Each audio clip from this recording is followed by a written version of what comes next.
श्री स्वामी समर्थ. आजच्या नवीन व्हिडिओमध्ये आणि श्री स्वामी समर्थ या यूट्यूब चॅनलमध्ये तुमच्या सर्वांचे सहर्ष स्वागत आहे. अनंत कोटी ब्रह्मांड नायक राजाधिराज योगीराज जगाचे चालक मालक पालक श्री स्वामी समर्थ महाराज यांना त्रिवार वंदन करते आणि आजच्या नवीन व्हिडिओला सुरुवात करते. आज मी तुम्हाला एक सुंदर बोधकथा सांगणार आहे. त्यासाठी व्हिडिओ शेवटपर्यंत नक्की ऐका. या जर चॅनलवर तुम्ही नवीन असाल तर लाईक शेअर सबस्क्राईब करायला विसरू नका. माणूस काय होत असतो, कधी कधी इतरांची तुलना करत असतो. माणूस जेव्हा रोजच्या जीवनात दुःखी होत असतो ते म्हणजे दुसऱ्यांकडे बघूनच तो दुःखी होत असतो. इतरांचा आनंद, सुखी राहणे, चांगली नोकरी, पैसा, बंगला, गाडी, मुलांची बुद्धिमत्ता अशा अनेक गोष्टी आहेत ज्यामुळे तो इतरांशी स्वतःची तुलना करत असतो आणि स्वतः दुःखी राहत असतो. आपल्याला इतरांपेक्षा खूप कमी मिळाले आहे म्हणून तो स्वतः वाईट वाटून घेत असतो. असा मनुष्य सतत असमाधानी व निराशच राहू शकतो. त्यांना जीवनात कधीही निखळ आनंद व सुख लाभत नसतं. निसर्गातील गोष्टीमध्ये देखील तुलना करता येत नाही. सूर्य आणि चंद्र हे दोन्ही प्रकाशमान असतात व ते आपल्या क्रमाने सारे विश्व तेजाने भरून टाकतात. या गोष्टीची जर तुलना होऊ शकत नाही तर मनुष्य प्राण्याची तुलनात्मक भावना तरी कशी करू शकेल? या गोष्टीवर आपण जरासा विचार करायला हवा. आपल्या जीवनात काही करता येईल की नाही, आपण यशस्वी होऊ की नाही याची सर्वांना नेहमी काळजी वाटत असते. जगात आपले नाव झाले पाहिजे, आपली वेगळी ओळख निर्माण झाली पाहिजे असे वाटत असते. आपल्याला कोणी नाकारले किंवा पराभूत होऊन याची भीती वाटत असेल तर आपल्या यशपूर्तीसाठी आपण फक्त एवढेच केले पाहिजे, ते म्हणजे आपण आपले प्रयत्न योग्य दिशेने निरंतर चालू ठेवले पाहिजेत. स्वतःमध्ये अधिक सुधारणा घडून आणण्यासाठी अथक परिश्रम घेतले पाहिजे. यावेळी कोणत्याही परिस्थितीत आपला आत्मविश्वास मात्र ढळू द्यायचा नाही. स्वतःमध्ये निर्माण होणारा विश्वासच आपल्याला बळ देतो पुन्हा पुन्हा लढण्यासाठी.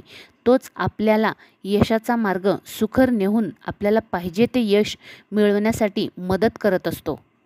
भळभळत्या वेदनेला फुंकर घालून जीवनाच्या मार्गावर येऊ घातलेल्या आडवळणाला अचानक निर्माण होणाऱ्या गतिरोधकांना पार करीत करीत जीवननौका यशस्वीरित्या पैलतीरावर नेणाऱ्या वाटसरूला क्षणोक्षणी हिनवणी देणारी मनाची कणखरता किंवा लवचिकता यात श्रेष्ठ कोण असा प्रश्न पडला तर यशस्वी जीवनात प्रेरणास्तोत्र म्हणजे जशास तसे याच धोरणाचा आपल्याला स्वीकार करणे हेच आपल्यासाठी फायदेशीर असते.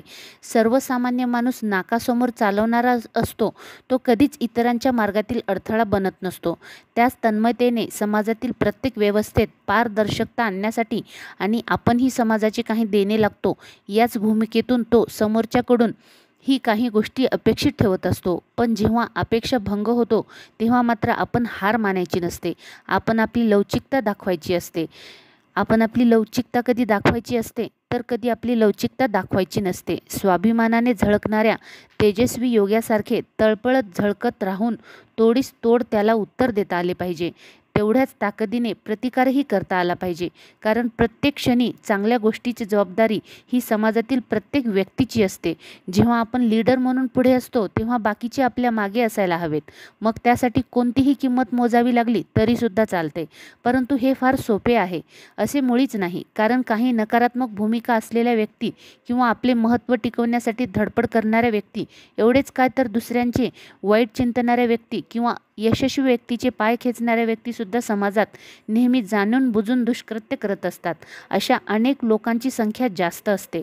पण आपण अशा व्यक्तींना न घाबरता प्रत्युत्तर देण्यासाठी नेहमी सज्ज असायला हवे. वेळीच त्यांच्या नांगी ठेचायला हवी.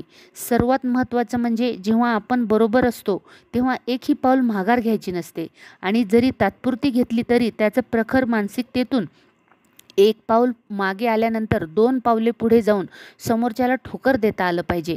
त्यांच्यातील नकारात्मक आव्हानांना बिमोड करता आलं पाहिजे किंवा त्याचा आपल्याबद्दलचा काढलेला द्वेष ठेचता लागलाच पाहिजे. आपण जर अशा दृष्टीने विचार केला, सध्या समाजामध्ये काय झालेलं आहे, समाजामध्ये मूल्यांकन केले तर प्रत्येक क्षेत्रात अगदी नात्यामध्ये, मैत्रीमध्ये, नोकरी व्यवसायामध्ये, विद्यार्थी अवस्थेत म्हणा किंवा अगदी कोणत्याही समाजात सामाजिक सहकारी संस्थाच्या प्रक्रियेमध्ये राजकारण एवढे मोठ्या प्रमाणात वाढले आहे की आपलाच माणूस दुसऱ्याच्या साथीने आपलंच अस्तित्व धोका निर्माण करत आहे आणि सरळ साधी सामाजिक व्यवस्था बिघडून पाहतो आहे. आयुष्याच्या प्रत्येक क्षणाक्षणाला अशा खेळीचा अनुभव आपल्याला पाहायला मिळत आहे, आपल्याला अनुभवायला मिळत आहे. मग यातून तणाव खुलासाहून निघायचे आहे तर आपले मानसिक संतुलन न बिघडू देता अधिक मजबूत आणि कठोर बनायला हवे। आणि जेव्हा जेव्हा आपण आपल्या घरच्या माणसापासून दूर असतो तेव्हा तर आपण अतिशय कणखर असायला हवे, कारण अनोळखी समाजाला तोंड द्यायचे असेल तर आपल्याला आपला आत्मविश्वास हा सर्वात मोठा साथी असायला हवा। श्रेयवादाच्या लढाईत नाही जिंकता आले तरी चालेल, परंतु सत्याच्या मार्गावर तेवढ्याच ताकदीने प्रतिकार करता आलं पाहिजे। वेळ प्रसंगी समोरील घाणेरड्या शब्दाच्या पलीकडे जाऊन जशास तसे उत्तर देता आले पाहिजे। आणि एवढे करूनही जर अशा अनैतिकतेचा व्यवहार करून आपल्या सत्याचा दाद मिळत नसेल तर अशा घाणेरड्या वृत्तीपासून आपल्याला स्वतःला दूर करता आलं पाहिजे। आपल्यावर चिखल उडवणाऱ्या वृत्ती आणि निकृष्ट कृत्य करणाऱ्या व्यक्ती हे आपल्याला ओळखता आले पाहिजे। हेच तर खरे जीवन आहे आणि हेच तर खऱ्या जीवनाचे तत्व आहे हे आपल्याला ओळखता आले पाहिजे। अशा प्रेरणेतून यशस्वी आणि निर्भीड जगण्याचा मार्ग नक्कीच आपल्याला आयुष्याच्या शेवटाला घेऊन जायला मदत करेल।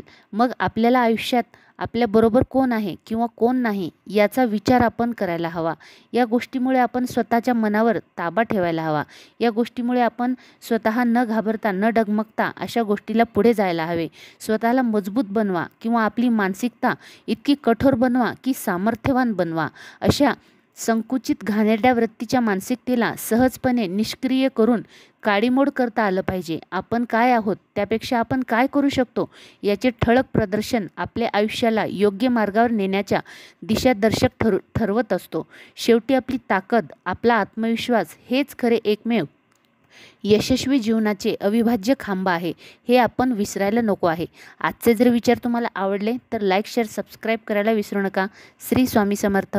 जय जय स्वामी समर्थ।